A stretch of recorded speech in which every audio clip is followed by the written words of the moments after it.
Moldenhauer. Here. Very good. Please join me in the Pledge of Allegiance.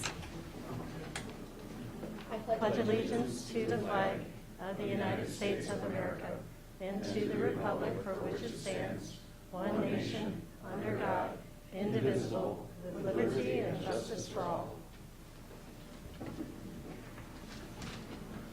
All right, the first item on our agenda is the minutes from June 20th, the council meeting of June 20th. Comments or questions on those? All right. The next item on our agenda is comments and suggestions from citizens present. If anyone would like to comment, you can come to the microphone and state your name and address. All right, we do have another opportunity at the end of our meeting as well. Let's go on to reports. You have the PFC minutes of May 8th, Finance Committee from May 22nd, May 31st, and June 20th, the RDA minutes from June 21st, Public Works from June 27th, and the Downtown Main Street Task Force from June 28th. Anyone have questions or comments on any of those minutes? All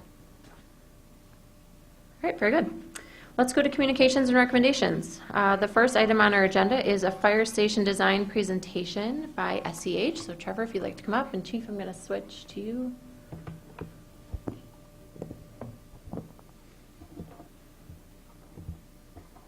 Very good. Yeah, great. Good evening. I'm Trevor Frank. I'm a senior architect and principal with Short Elliott Hendrickson. We're the architectural design firm that's assisting you with the design of your fire station project here in Watertown. I'm going to spend a few minutes tonight taking you through the progress to date of the project, where we started and where we're at today, and then talk about next steps. So, Chief, if you want to cue that first slide. The first slide essentially is our agenda tonight on the bottom, but I want to make mention to the committee representatives from fire and representing fire department and the mayor's office. We had a lot of input throughout this project to get us to where we're at today, and we appreciate all of that. Our agenda tonight, we're going to talk a little bit about the project history, where we picked up, meaning progress and schedule to date. Talk a little bit about the site and some context, buildings around it, floor plans and materials, programming comparisons, basically where the size of the building started and where we're at today. Sustainability, talking about a couple of different options to be green and reduce the carbon footprint. Talk about updated cost estimates, and then actions and next steps. So this is what you see on the screen right now is a heat map in the upper right corner. That was a study that was done before our engagement on the project to develop a matrix of site locations. So 9 sites were identified within the city of Watertown. And basically what this heat map will tell you is that the darker the red colors, the more the response areas where the fire department's called out to most. What this helps us do is establish drive times to different areas when we select a site for the fire department, fire station, what it takes to get on scene to various areas within the community.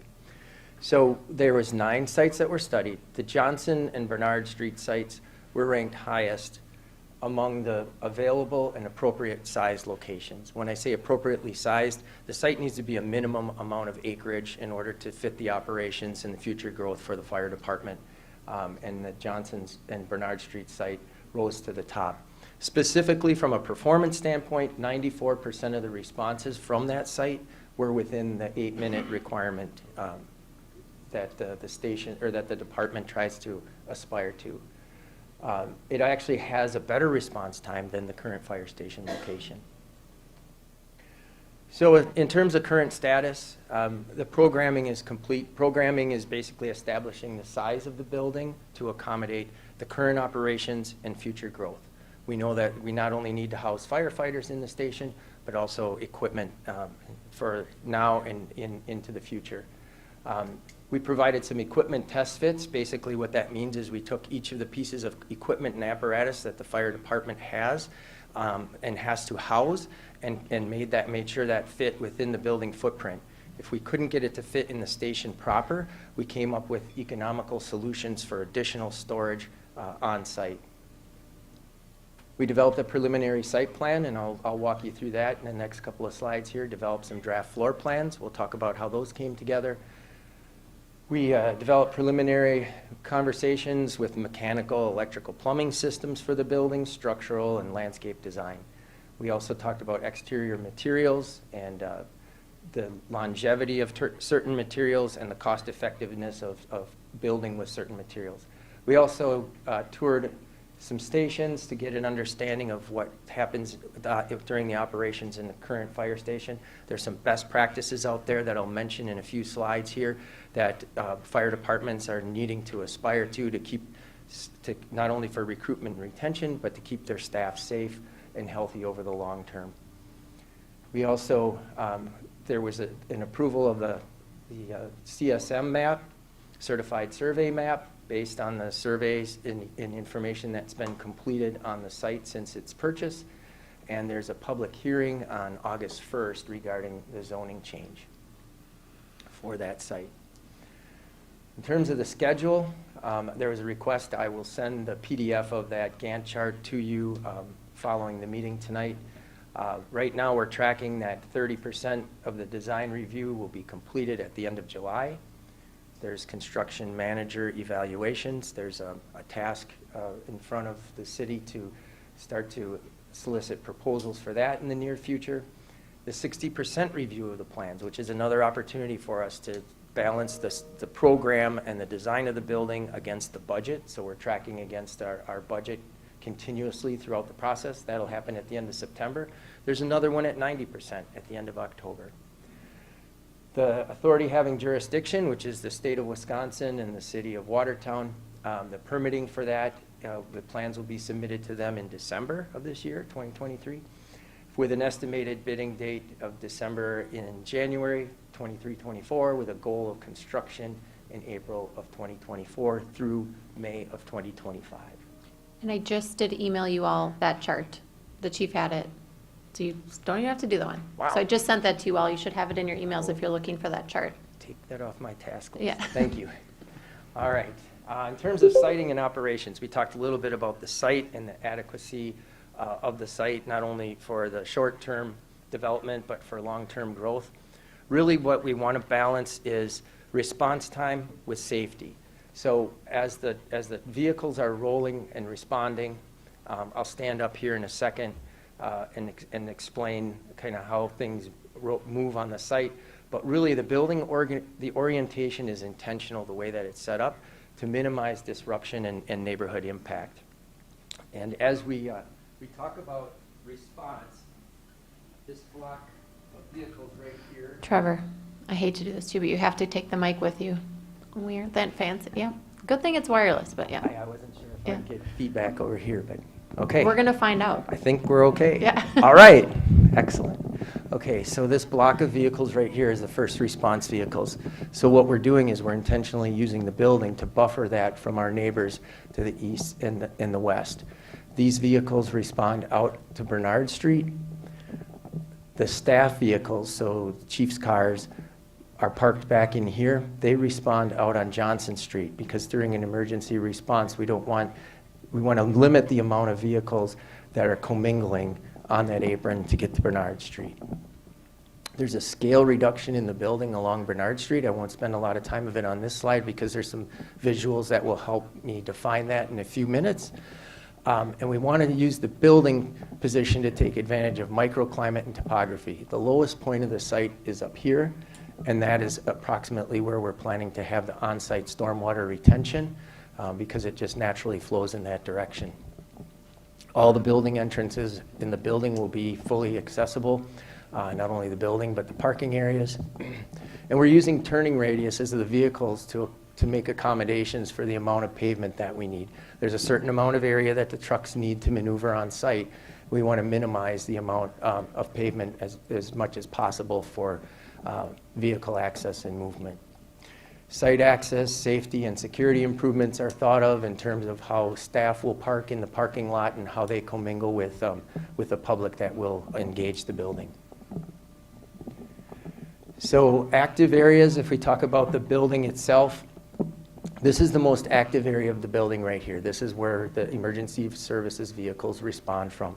The more passive areas of the building, and what I mean by that is living quarters and extra vehicle storage, are on the north and south sides of the building. We also have an additional we call it a cold storage building. It's a vehicle storage building for vehicles and trailers that don't fit within the main firehouse itself. And then there's also a training tower off to the back that's centralized in the center of the site. We're using natural site elements and landscape buffering, again, to promote that more pastoral, because this was always green space. We want to maintain as much green space as possible, and also to be a good neighbor and buffer the building and the parking as much as possible. The parking lot is slid up towards Bernard Street to keep it more in keeping with a central business district facility that has parking usually along its main entrance, and its more commercially driven zoning that's adjacent to it. In terms of building size and height, the building is programmed out currently at 37,268 square feet. It's a two-story station. It's a two-story station for a number of reasons. One of the driving factors that you'll see in the design is response time within this station. So as you can well imagine, by the time you have 3 or 4 response bays and 3 or 4 storage bays, and then you stretch out the administration and living quarters, this building becomes very long, and it takes a lot of time for people to get from point A to point B. The goal behind this is to keep the living quarters as close to the response vehicles for minimizing that response time. There's a remote training tower, as you can see here in the back of the station. That's roughly 1,000 square feet, approximately 40 feet high. So in the previous slide, when I mentioned that our massing steps back from Bernard Street, the building uses the architecture and the program to keep the taller pieces farther to the back of the site and be more friendly and welcoming in the front of the site where the main public would enter.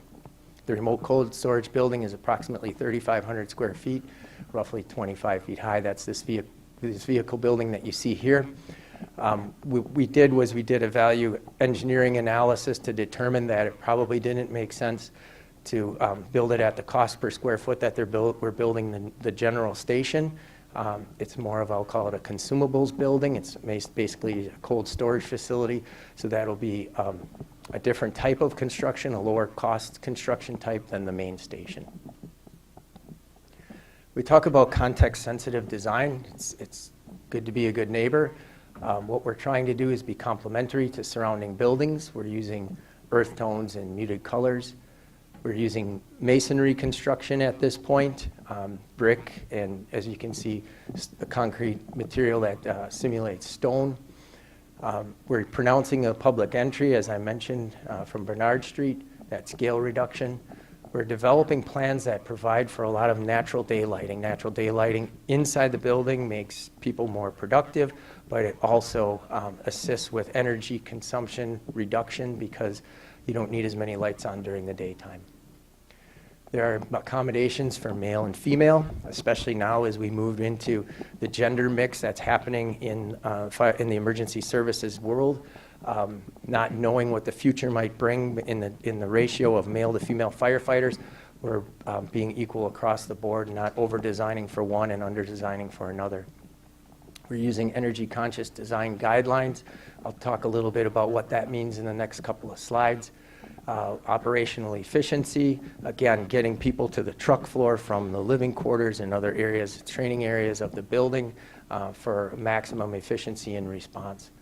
As I mentioned, the entire building will be ADA accessible. It will have an elevator. It's 2 stories tall. It's required by state code. And then safety, access control, and security improvements over what the fire department is facing now.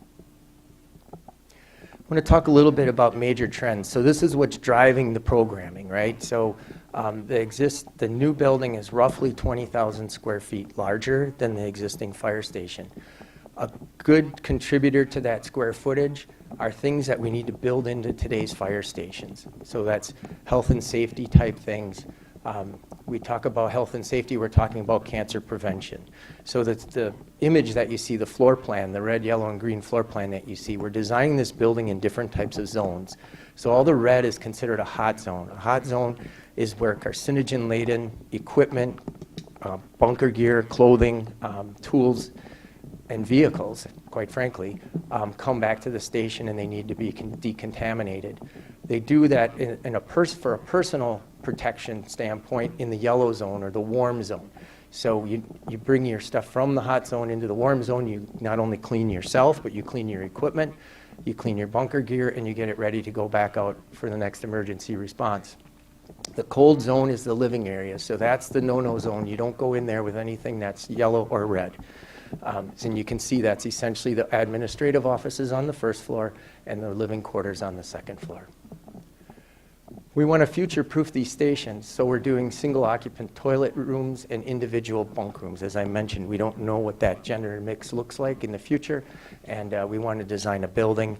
Obviously, that's going to last for decades. We want to make sure we don't misstep and over-design for one and not the other. Decompression areas, as important as it is to be healthy and remove cancer-causing agents from your body, these firefighters also need decompression areas. When they come back from a call, they need spaces that they can decompress and get ready for the next emergency.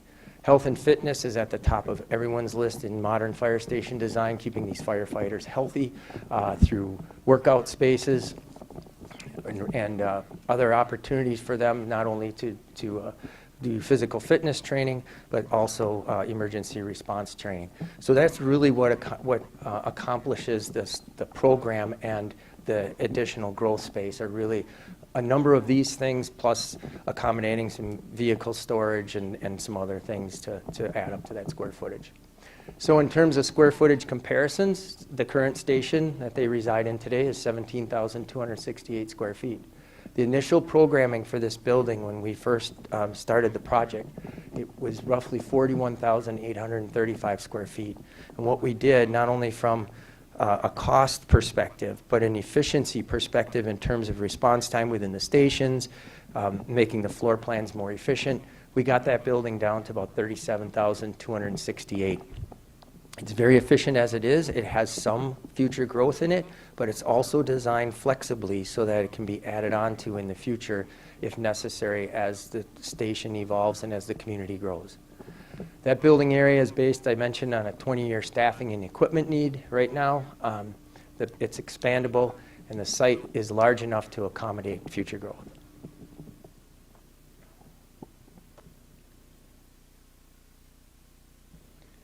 So when we talked about in the agenda piece about the sustainability feature, so we're considering using geothermal heating and cooling for the building, using the Earth's temperature to moderate the air and water and fluid temperatures that control the temperature within the building. Solar photovoltaic generation, being able to put solar panels on the roof potentially to generate power for the building itself. We're using LED lighting, locally sourced building materials, high recycled content materials, which are very important now in reducing the carbon footprint. Using energy conscious design, we mentioned that, just the way we oriented the building and other features are helping with that, to help with natural daylighting and controlling some direct ultraviolet by using some sun shading over some of the windows and so forth. As I mentioned, those two considerations for sustainability. There will be a decision point at a finance committee coming up July 10th with some more information about that. So just to give you a primer on that conversation, what we wanted to do was run some comparison numbers as we move through the design of this. So if we were going to go with the geothermal heating and cooling, there's about a $300,000 added cost to provide that system to the entire building. In addition to that, there's some mechanical, electrical, plumbing design beyond the current scope and contract. There's Focus on Energy Design grant if you qualify for around $20,000, which would help offset some of that additional engineering cost. On this particular system, for a building relatively this size, there's a 14-year payback on the system. And it has about a 50-year lifespan very similar to a standard mechanical systems building. You wouldn't replace the geothermal wells, but you would be required to replace, VAVs, fan boxes, pump motors, those types of things. So as we move into solar photovoltaics, and that system has roughly about a $21,000 a year savings in energy. So that 14-year pay is what brings that 14-year payback into focus. Solar photovoltaic generation, it's based on a 182 kilowatt system that won't power the entire fire station, but it'll provide about 50% of the energy that it consumes. It's about $364,000 to add that feature to the building. Again, you could qualify for a Focus on Energy grant of about $11,000. There's approximately a 17-year payback on a 25-year lifespan. So not as efficient in terms of payback as the geothermal option, but there is some life to that system, and it's about a $21,000 a year savings in energy. Moving towards the estimate of probable cost. So as I mentioned, we're sneaking up on 30% of the design. So our numbers right now are based on a cost per square foot, based on a programmed size of 37,200 square feet. That station right now is coming in at about $11.2 million. The training tower is about $1 million, and the cold storage building is roughly about $700,000 for a total project cost of about $12.9 million. This is estimated on $2023. Again, construction won't happen until 2024, 2025. Costs will likely fluctuate as the design progresses and is influenced by these market costs as we move farther down the calendar cycle to get this facility built. So action steps. The plan development, as I mentioned, will be reviewed at 30, 60, and 90%. There'll be more presentations like this to the council as we move through that process. There's further development currently of the stormwater management plan, erosion control plan, and landscaping plans, site and building and lighting plans. So we're really diving into the civil aspects of the site now that we've got the building programmed and situated. There will be a meeting July 10th of the Finance Committee regarding that solar and geothermal decision that I queued the conversation up with just a few slides ago. There's a 7-10 pre-authorization borrowing discussion and the construction manager request for proposal release, so it'll be a busy night. And then August, there will be rezoning hearings. We're rezoning the building to Central Business District from commercial business. So that concludes my presentation. I will take any questions that you may have. Yeah, so and I will come right to you. The only thing I want to just preface with is Brad is here from Baird, so if you have money questions, let's hold on to those until Brad can give his presentation. But if there's any questions beyond that, then we are happy to have those now.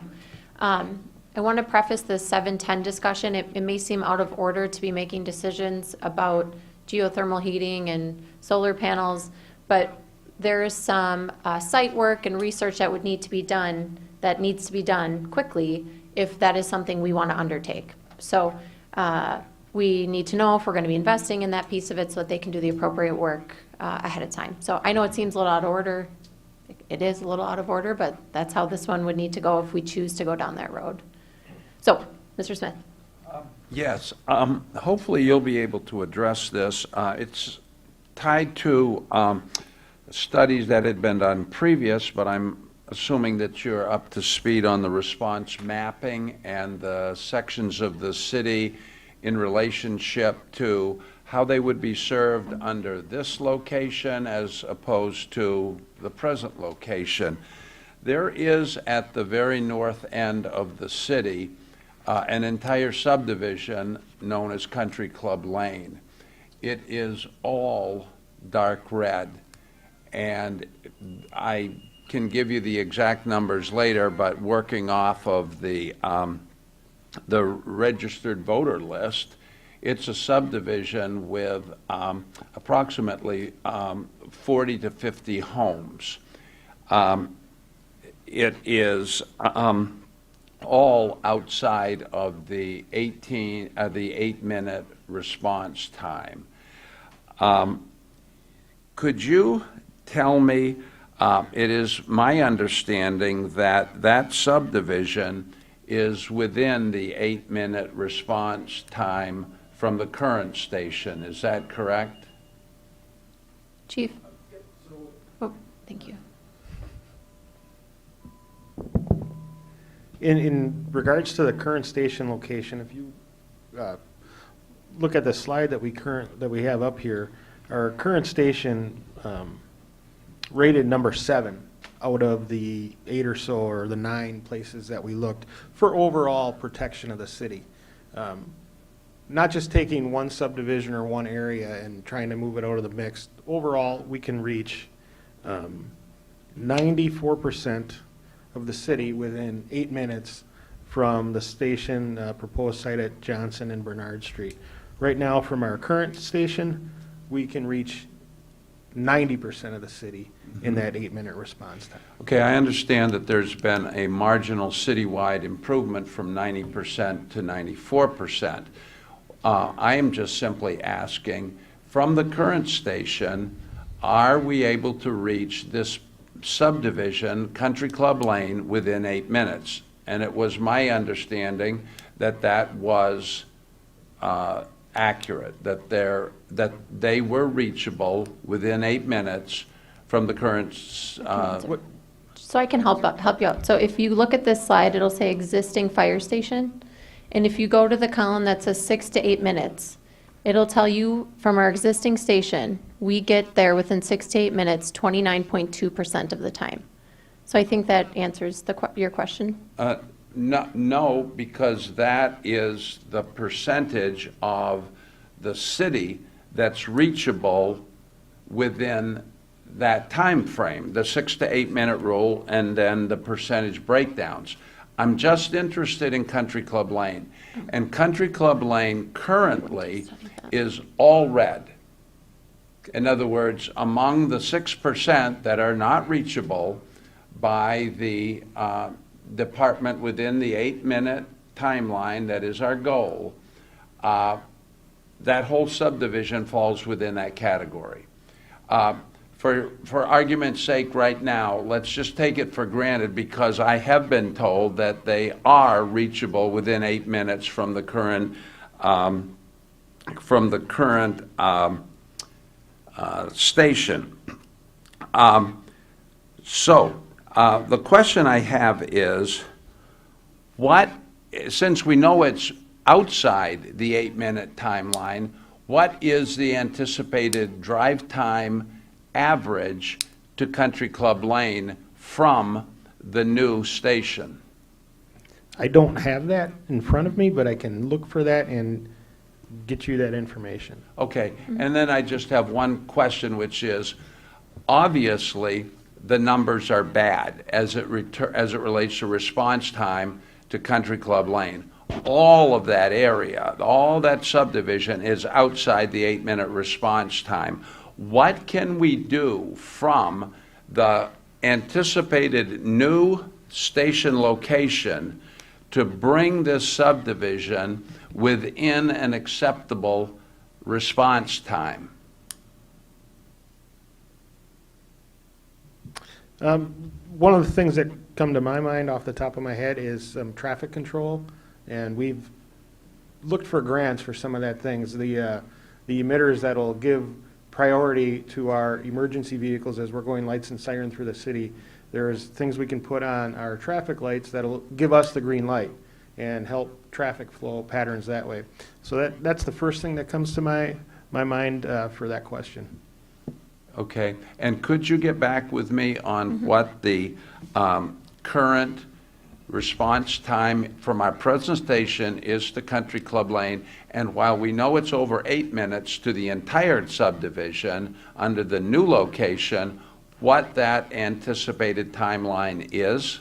Sure. Absolutely, I can get that for you. Okay, thank you. I jotted that down, and maybe we can also include the call volume to that subdivision. That may be helpful as well, the amount of calls that go out there. Okay. That'd Yep. be fine. Others? Mr. Moldenhauer. Questions on the traffic over by the news station. Are we going to be putting something on the traffic systems over there to turn the lights the right color so you got free flow? So we, Your highway right there, I would like to know. sure, yeah, you can explain that one first. So we looked at a grant for these emitters to change the traffic pattern, the lights to help us. We didn't get it this time around. There is a substantial cost to those type of things. We've tried to budget money for it in the past, and we can certainly look at doing that. I've heard concerns about that. I've driven over to that area many times recently to look at the traffic patterns, just trying to get a feel for it, and I really don't see it any different, any worse than where we are right now. Leaving our current station and going out to Main Street and taking a left or a right, there's a lot of traffic there as well. So to answer your question on that one, I think these emitters can help out anywhere in the city, and I just don't know how much of a problem Church and Bernard Street will actually be for us. Ms. Davis? In your presentation, I heard you say that we're using masonry construction for now. What would the factors be that would change that? Well, yeah, a couple of the big factors, and so as we further develop the plans and the building orientation, we're looking for the most efficient type of building system. So we're not discounting things like precast concrete in this case. And some of the factors that might change that would be labor availability, especially around masonry. Masons are hard to find. It might add to the schedule to the point where the general conditions that are being extended by the contractor might outweigh the cost of maybe a little bit more costly precast materials. So as we further develop these plans into the 60% range, we're going to have those cost comparisons, material availability, and also the labor market better understood, because we'll be another couple of months down the road, and by the time we're ready to issue this for bids, around Christmas time, if you will, we'll have a very clear expectation of the industry and what's going to happen next year. Thank you. Yeah. Just add another little piece to that. That's also why we're looking now to bring on a construction manager now, because they can help us navigate, well, what is the best choice there, and then what's more cost effective. We learned from the Riverside Park bathrooms. Others? Mr. Moldenauer? One other question. Excuse me. Out by the hospital area, you got a subdivision out there. Where does that fall in time? When I look up for Mr. Smith, I'll look up those answers for you. Okay. You'll find that. Chief, can you share about you say it much more eloquently than I do, about the area by the hospital? We have a lot of calls there, but they're typically not overly emergent, and We do. There, as you know, there's skilled nursing facilities over in that area. And I've heard concerns before about, well, we take a lot of calls there, and we do. But typically when we respond to there, not all those calls are of the emergent nature where we're going to go lights and sirens. And if we do have to go there, those facilities have trained medical personnel already on staff. So before we even get paged out, there is trained personnel there already starting to deliver some type of care to the people, to the residents of those facilities, before we pick them up and transport them to the hospital. Mr. Lampe? Technically have three money questions, but they're all related to the proposal. So when we look at the cost comparisons for the geothermal and the solar PV, those are add-ons to the cost quoted, right? That's correct, yes. And on the geothermal one, how do we calculate the energy savings per year on that? So what we do is we'll design a system, mechanical system, and we'll take baseline data from that. So we understand, once we get an understanding of what the thermal capacity is of the envelope of the building, so how insulated and energy resistant it is, and the energy performance it is, we're able to calculate the amount of heat loss and heat gain on the facility to appropriately size the mechanical system, so the geothermal wells, so we'll know, do we need 12 wells or 18 wells at 600 feet deep. And then we are able to calculate the energy consumption by the pumps and the VAV boxes, compare that to a traditional system, air handling units and chillers, if you will, air conditioning units, compressors, and then make that comparison. Right now, what we're doing to get that roughly $21,000 a year savings is we're taking buildings that we've recently completed that are roughly the same square footage, same orientation, 2 stories, roughly the same amount of apparatus bays, and using that as our baseline comparison. We'll be able to sharpen that pencil as we get more lines on the page, if you will, in terms of the system design and the envelope compliance. If we're going to go with precast concrete panels, what's the R value of that versus a masonry cavity wall? Then we'll be able to sharpen that pencil and determine what that energy usage is to calculate those savings. Now, the other thing it is it's a snapshot in time, right? Because utility costs go up and down over time as well. So we'll give you a best estimate at, as a placeholder as when the system comes online as to what those energy savings are per year. Okay, and my third one. Sure. Do you remember the approximate cost of the emitter system when we looked at that previously? Remember what time frame that was in at least? It's a 6-figure number in my head, and for some reason I'm going to like 230 something. Tony just stepped out. I know that do you know it off the top of your head? That number changed because we found a better system, but Okay. it's still high 2s. Okay. I thought it was almost 3. I thought so too. Okay. And then, I should probably add, there's a subscription to those too, that there's Yes. ongoing maintenance costs for those. Will someone whisper that to him when he walks back in? If we're wrong, let us know. Give us a wave. Okay. Mr. Blanky? It wasn't in this presentation today, but in one of the past ones, I saw something noted about a public use room. Yeah. Is that still part of this? It's still programmed in as usable square footage. If you go to that heat map, Chief, I think I can point it out, or its location. I like that Yeah, one. even here. The training This is- room? Yeah, this is even better, right? Yeah, so the training room and community room space is right here, right next to the public entrance and the restrooms in the lobby. So this entire space can be locked off from the fire department after hours so that it could become another polling place for the community. It could become a community room. It could be a rentable resource to the community. So right now, that is in the cost estimate and is in the square footage that's programmed into the building to carry forward. And how many square feet is that room roughly? That room, so what drove the design of that room is for training for approximately 50 firefighters. That room is roughly 1,400 to 1,500 square feet, adding in the storage component that's adjacent to it and the 2 restrooms. Thank you. Others? Mr. Moldenhauer? Just one other question. I'm not up on solar, but on solar panels, if you have a situation, let's say we have a hailstorm, what would it do to the solar panels? So the solar panels themselves are very resilient to things like hail damage.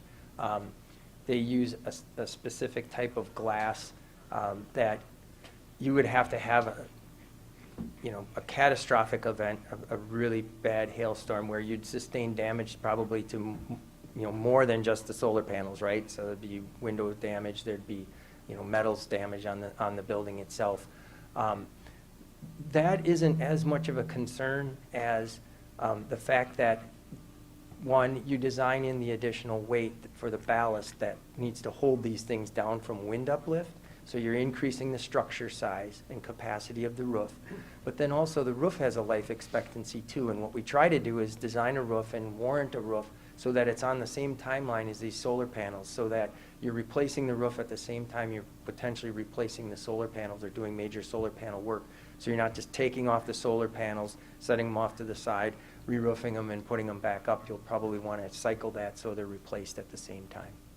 So in other words, if there were no solar panels, that would cut the cost of this building down somewhat, wouldn't it? Well, that cost of those solar panels is not in that overall cost at this point. That would be Okay. in addition to that. So technically, could you say, yeah, you could save $365,000? Well, if you get the $10,000 grant from Focus on Energy, could you save $354,000 today? Yeah, you wouldn't put that into the building. Our recommendation, though, might be, as we get deeper into this, because the technology of these panels is at 25 years right now, but it gets better with time, right? So if we're designing a 25, 50, 75-year building, we probably would recommend putting in the added infrastructure to someday put those panels on there, meaning we'll stub up conduits through the roof. We'll make sure the roof structure can support the ballast load, the counterweight load of those panels, so that when it does become more efficient and more cost effective and it has a longer lifespan, it's an easy add-on. Mr. Schmidt?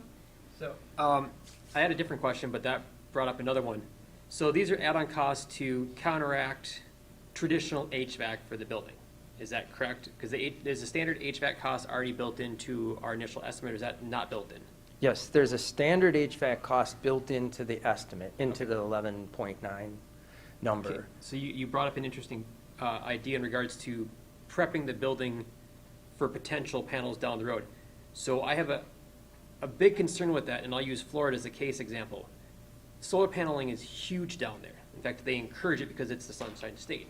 However, if you look at the current state for insurance in Florida, they're down to like 2 or 3 carriers, because insurance companies are dropping homes with solar panels on the roof because of the output of these panels to the roofs, because even if they're newer systems, because of how much energy they output, it becomes an insurance liability. So my concern is long-term costs from an insurance standpoint or an insurability standpoint. Looking at these two options, geothermal is going to have a more of a insurance-friendly standpoint, and if we're looking at panels, you have to look at, is it cheaper from a long-term maintenance and insurance cost to put them off-building?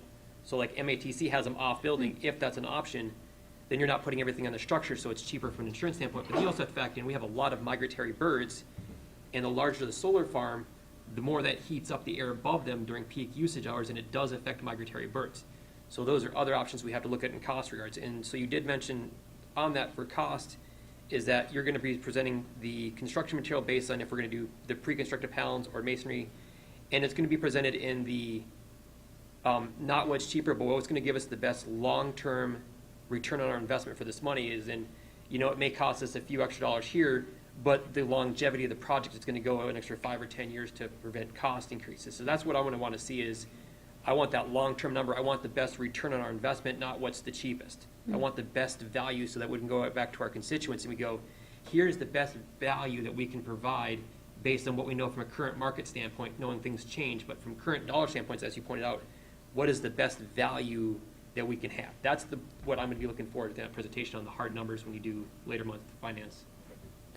Can you check in with insurance too before Monday? Yeah, go ahead. I do have a question, Trevor, on the calculation methodology, just make sure I understand. Are you just taking the total net cost add divided by the assumed savings per year? Yes, so are we still on solar PV? Well, actually, Or on geothermal? on the geothermal, Yeah. I'm getting a 15-year number instead of a 14. Well, yeah, it was like 14.87. I rounded it down conservatively because of we don't know what the performance of the system is at this point. Okay. But it could go to 16, it could go down to 14. But it's somewhere in that neighborhood based on the square foot cost of the building and how thermally efficient the facility is. Did you have another question? I thought you said you had one, but then you jumped to a different one. Yeah, and it's unrelated to the presentation, so Oh, I'll okay. wait until it's Okay, relevant to the sure. presentation. Okay. Others? And Mr. Wetzel, you did join, he joined some time ago. Do you have if you have any questions, please hop in. I'm good at this information. I'm out of the process. Okay, thank you. Okay, thank you. Mr. Lampe. I was just wondering if we could put the assistant chief on the spot with my, They gave me the thumbs up. That how much was that? A little under 300. okay, thank you. Yeah. Others, Mr. Bartz. I had a question on the male-female accommodations or the gender-neutral accommodations. How many are we planning for? Yeah, we're planning right now for 12 bunk rooms and 4 bathrooms. So there'll be unisex bathrooms, 4 of them, and what would that equate to? 3 per? You want to flip to the layout? Yeah. So what they are basically just individual dorm room, individual bathroom. If we learned anything from COVID, we're better off also having people separated so we don't have to accommodate that later. But yeah, go ahead, Trevor. Thank you. Yeah, sorry. So they reside in the living quarter area directly outside of the dorm room. So as Chief mentioned, there's essentially one restroom for every 3 firefighters. And they are units, they're single, we call them single use. You go in there, lock the door, you do your stuff, and you come back out, and then it's free for the next occupant. So we're not oversizing male accommodations and undersizing female. The other thing this does is it saves us fixture count numbers, because what the code requires is a mix between male and female use, and that is more, those numbers are more conservative or higher in a situation where you have we call it a gang toilet facility. So multiple fixtures in males, multiple fixtures in women's. The state code would require us to have roughly 12 fixtures in that combination. This allows us to reduce those numbers because they're considered single use. Yeah.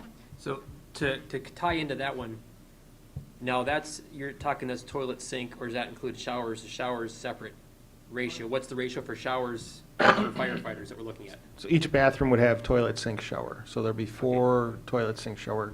And then the decon bathrooms. showers. Do you Yep. want to And mention? yeah, that's the living room showers. On the first level, there are 3 decon showers in that yellow zone where we'd get the carcinogens off of our skins. Is that going to be sufficient, or do we want to have that 4th one if we have big enough crews going out? My concern is if we're going to have, 2 or 3 trucks going out, and we're going to have, because you said we do double calls a lot, if our call volume is going to increase, and we're running, how many people in a truck crew that you run out traditionally? 4. Four. Four on an engine, 2 on an ambulance.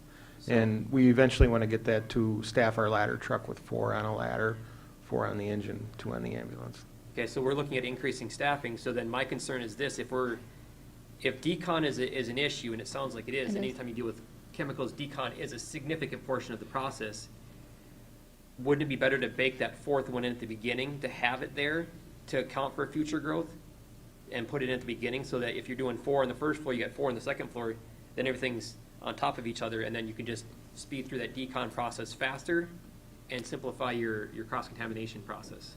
So when we return from a call, it's not like everybody just can drop what they're doing and all go shower at the same time. So there's usually your ambulance crew, you'll want to get them kind of cleaned up, ready to go for the next call. So they'll go in while other crew members are cleaning up the air packs, repacking the hose that goes on the truck, washing the hose that we used at the fire.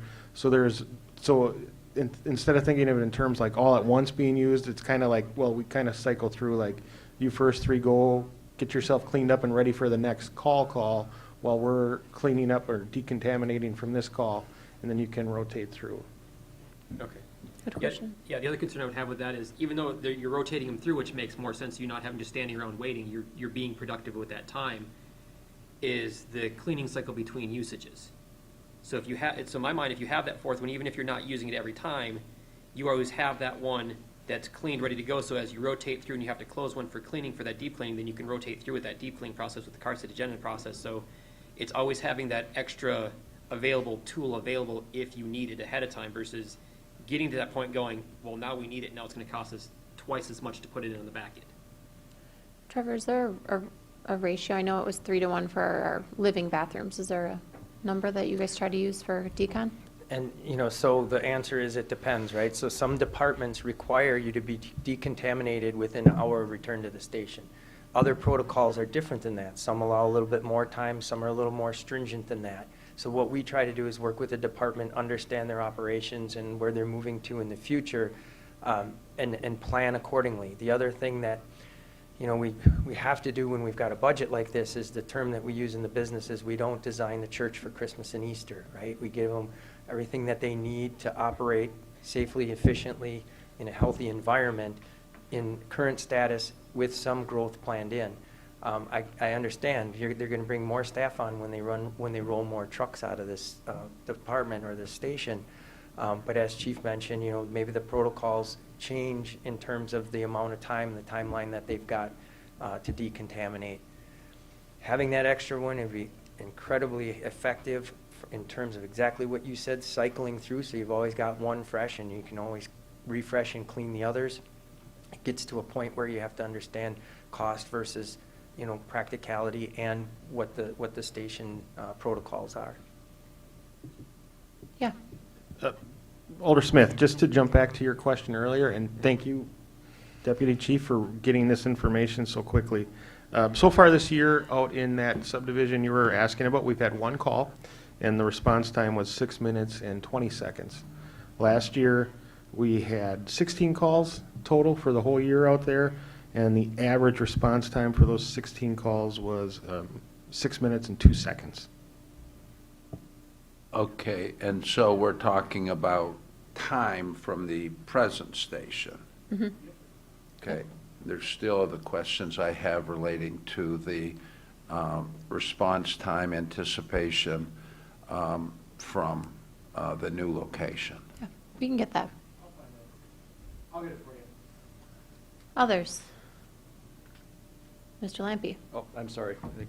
Mr. Just a question on the building materials. Have you looked into anything besides stone on the outside? You got brick out there, I understand that. But there's other materials out there like EFS and that type of material. Could we cut the cost somehow with that? You could, and that gets right to the point of some of the other points that were made. We have to do a cost comparison analysis. The life expectancy on an EFS building you're not going to get 50 years out of that building like you would a masonry facility or a precast facility. The other challenge that we have in this environment with the freeze thaw and just how that system is composed, there isn't an internal airspace in there. How the building weeps, water gets in every wall system, right? It's got to weep out. It's got to weep out. And in an EFS system, basically what you're doing is you're taking that continuous insulation barrier and you're cutting into it to provide channels for drainage. So you're reducing the R value for one thing. Two, you're putting the moisture in an environment up against a material, isocyanurate insulation that retains water. So although the EFS systems are getting better, in terms of longevity, just even abuse, we would have to keep that material up high on the building and create some sort of impenetrable barrier around the bottom. Oh, I because understand that, yes. stones fly out of lawnmowers, stuff happens, right?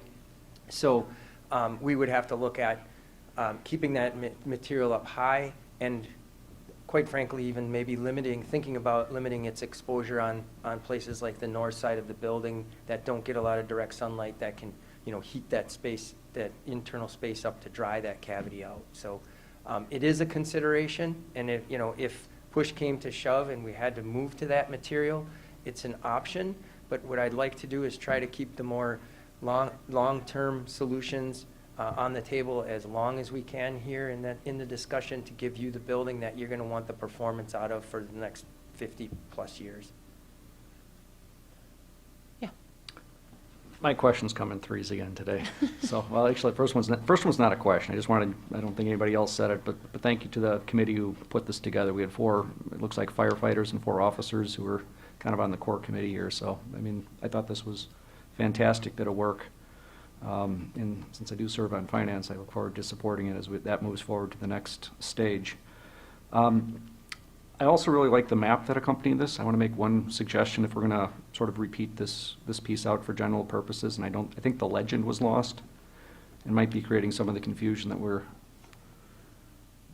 Yeah, we can add that. I actually, in fairness to Trevor, a different company prepared this map and some of the data around it. I just looked at it today, so maybe we should also just resend that.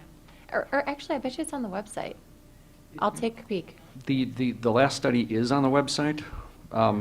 There's, just in terms of how the map is phrased, the other suggestion that I would have, is to kind of look at phrasing out our current fire station and maybe talking a little bit about how if you decided you were going to drop a station in today where you had to traverse Jones Street and then go down First Street and then go through a bunch of lights on Main Street with cars backed up in 16 different directions. I think there's a little bit more that can be done in terms of sort of comparing the existing placement of the station with, from my mind, more rational placement next to some arteries where you can actually go north, south, east, west, and get that better coverage time. And my last one actually pertains to the very clever phrase around not designing for Christmas and Easter. I think that'll be coming up at future council meetings. One of the things that I'm very interested in is as we build this fire station is making sure that we're essentially prepared for some of the themes that we're seeing statewide in terms of encouraging communities to regionally consolidate. And to that degree, do we have a statement in this report or elsewhere that talks about essentially what we have for growth and capacity in the station in addition to existing equipment? Yep, so right now our current staffing, if we get to full staff, would be 9. We're building this station for 12 with the projected staffing level of being 11, and then having that 12th space for an intern or a ride-along. But also baked into the design is some study rooms that are upstairs that could eventually become a 13th or a 14th bunk room. And if we found ourselves pushed that way, say, in the next 50 years. Great, thank you. Others?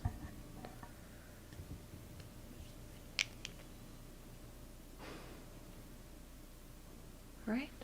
Well, thank you, Trevor. Thank you. Brad, Appreciate would your you like time. to join us? All right. So Brad is here with us from Baird. We've asked him to join us this evening just to talk a little bit of an update on borrowing and the impact on our taxpayers. Okay, I'll do that, thank you. So I just want to start with a little background as a reminder of city's practices, especially as it relates to Finance Committee and actions the council has taken. Anytime the city issues debt, it never looks at any one borrowing in isolation. We're always looking at existing obligations, the new borrowing in a given year for your traditional capital projects, and then future financings, placeholders for future financings, including large one-time infrastructure type projects like this. So as you recall, back when the library was structured or was financed, we included a placeholder for that library in probably 2 years of planning as the city would go through its annual borrowing process. We've been including placeholders for this fire station for at least 1 year, and I didn't look back, it might have been a little longer.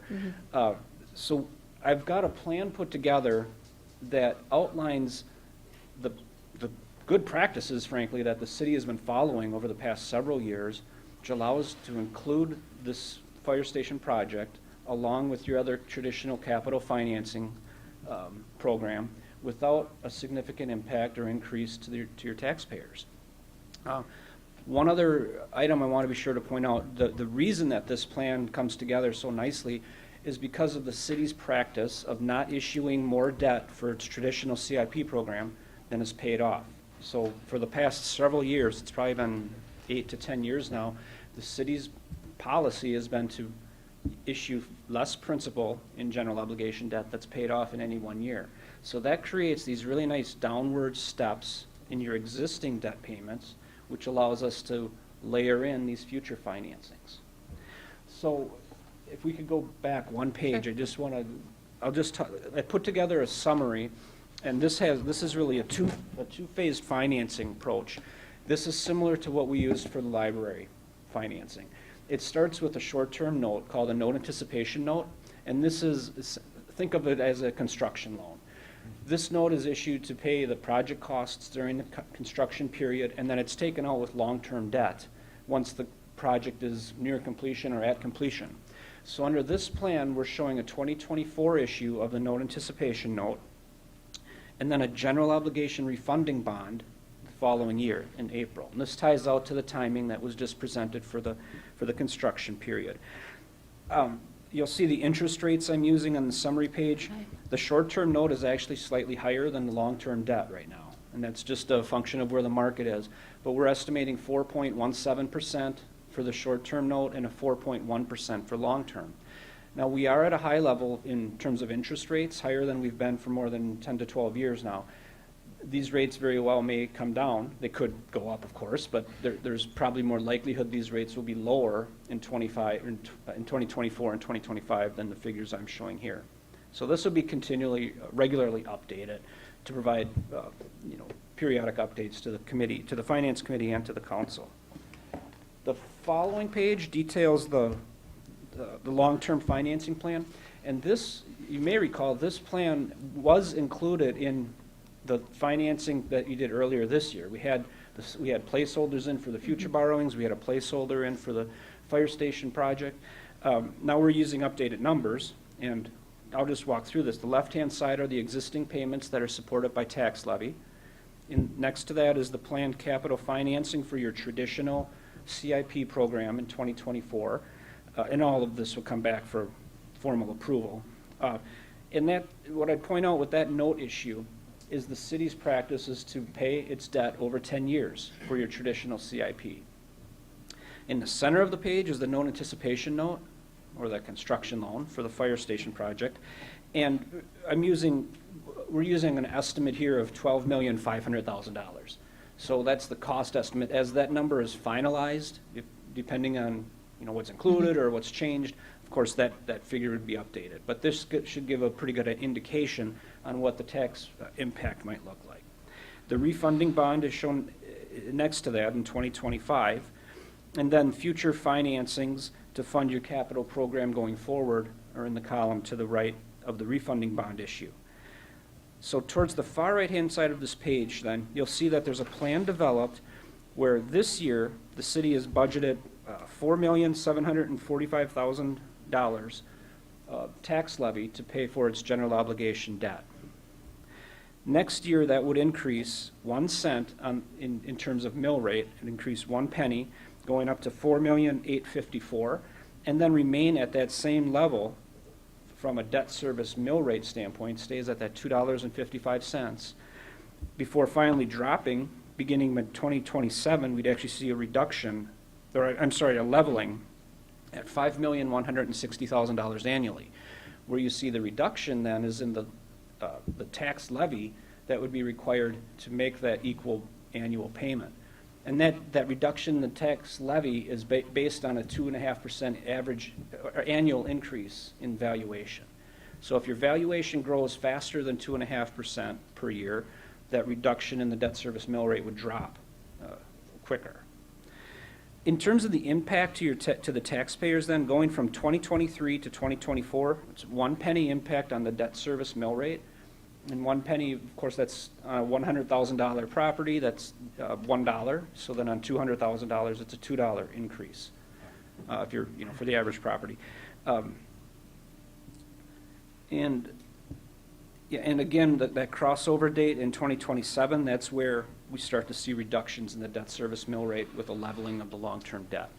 So ultimately, this is financed with a 20-year general obligation issue, and first funded with a 1-year note anticipation note. So you're getting to a 21-year total repayment period, and that's common for this type of project. When you financed your library, you use that same approach. If you were to do a city hall or any significant building expense, it's very common for municipalities to issue 20-year debt. That doesn't change the future financings. We're still penciling those in as 10-year repayments. Mm-hmm. So we're not all of a sudden extending other financings. We're really following the same practice that the city has in the past. So with that, I can answer questions. Questions for Brad. Mr. Schmidt. So the 4% rate for the bond, the longer term borrowing, is that rate that low because it's tied to bond obligations going to the bond market, which the public could then buy, versus if you're buying a house, you're not buying a house for 4%?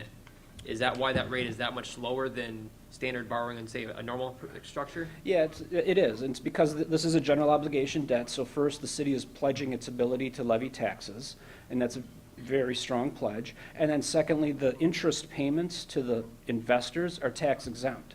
So the investors are willing to accept a lower rate than, say, a home mortgage, which is not tax exempt. That would have a higher rate. Okay. Yeah, I was actually a little shocked that I saw it that low. And I'm like, that has to be tied to the way that the financing works. If you're just going to go borrow money in the house, it's way higher than 4%. Mm-hmm. So Correct. Yes. I like to see that. That's a good indicator. Others? Questions for Brad? Mr. Lampe?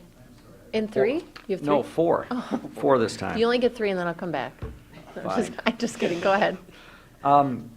First question has to do with the note anticipation note. is there any value or ability essentially to break that into two parts and skip some of the interest?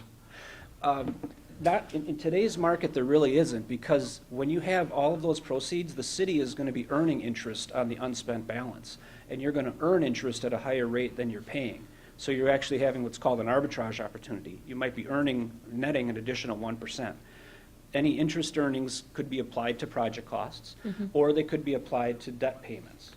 They can't go anywhere else. It can't be diverted to a general fund, for example.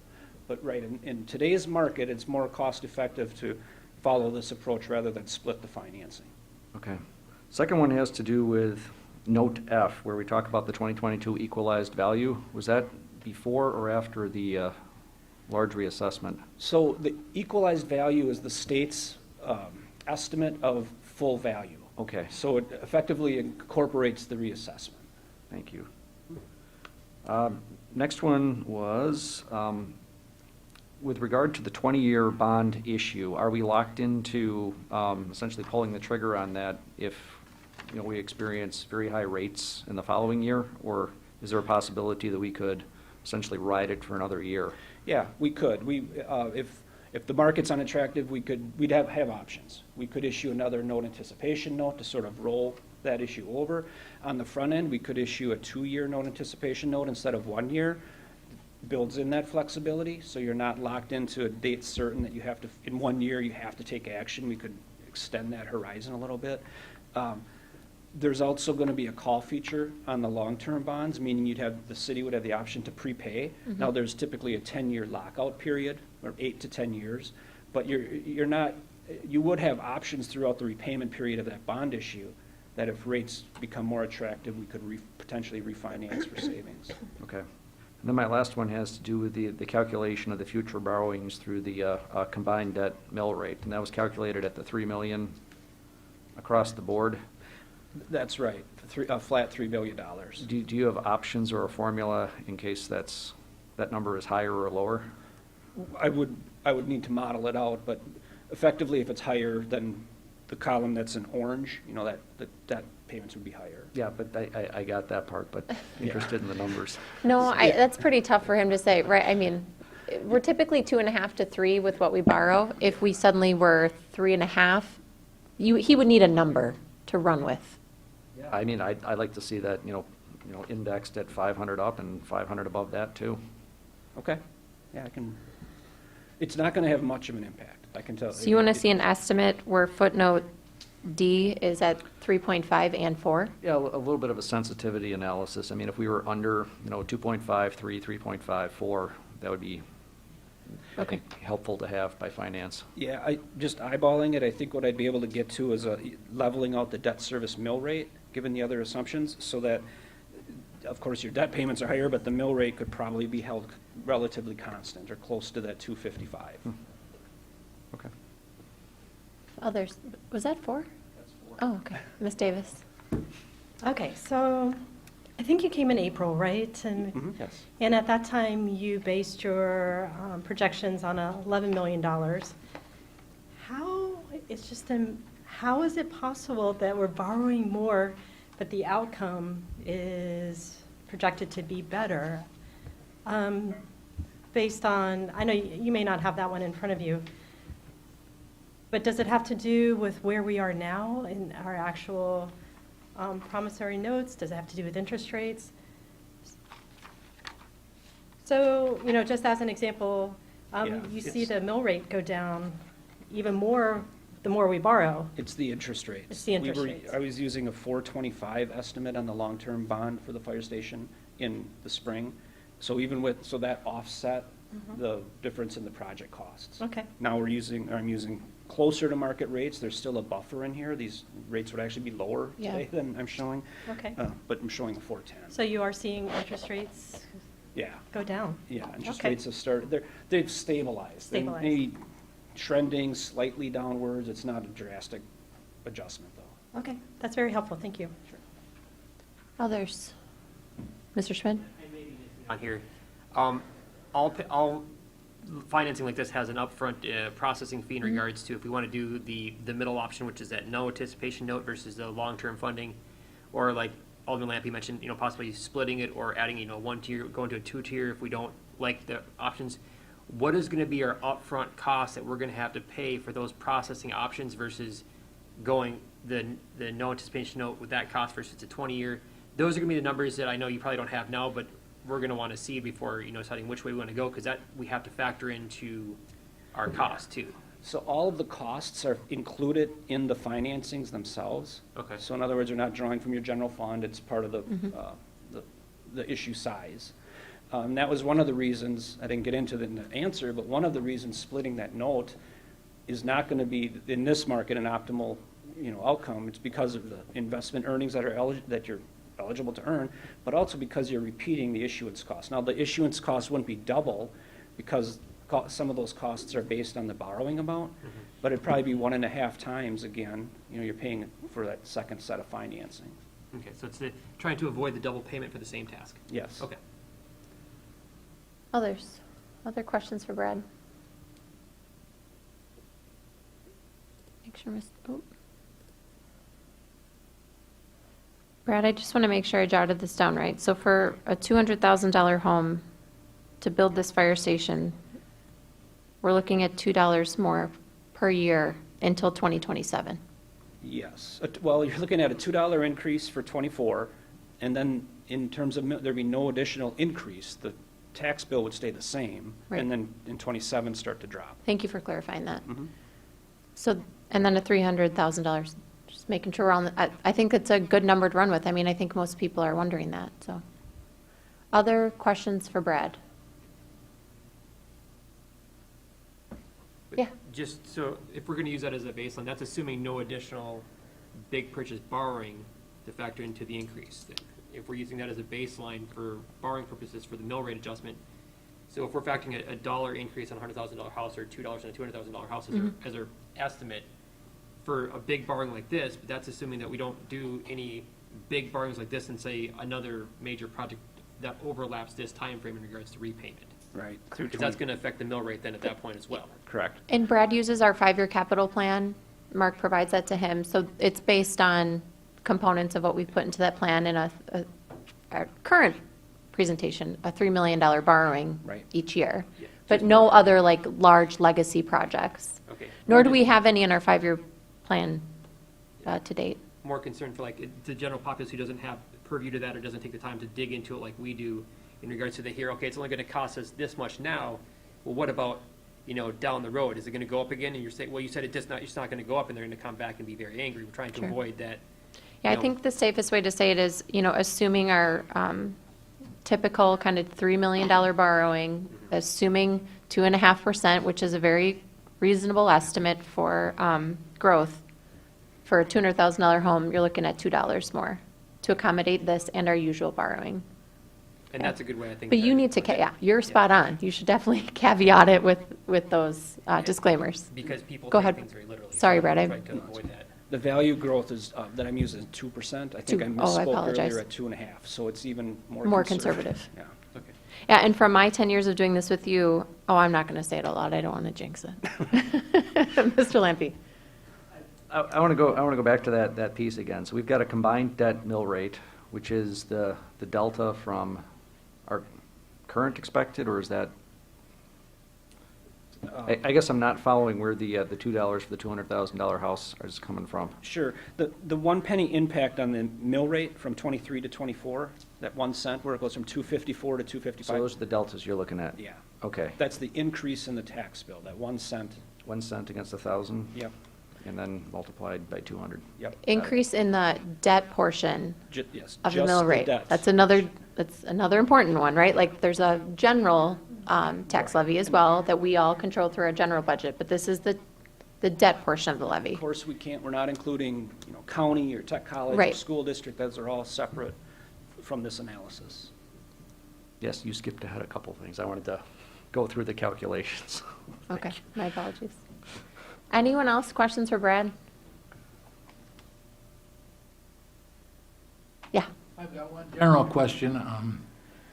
The new fire station, that would be under the city's umbrella as far as insurance, or is there? Okay, it's completely covered, okay. yep, you got it. Anybody else? Anything in general about the fire station before we move on then?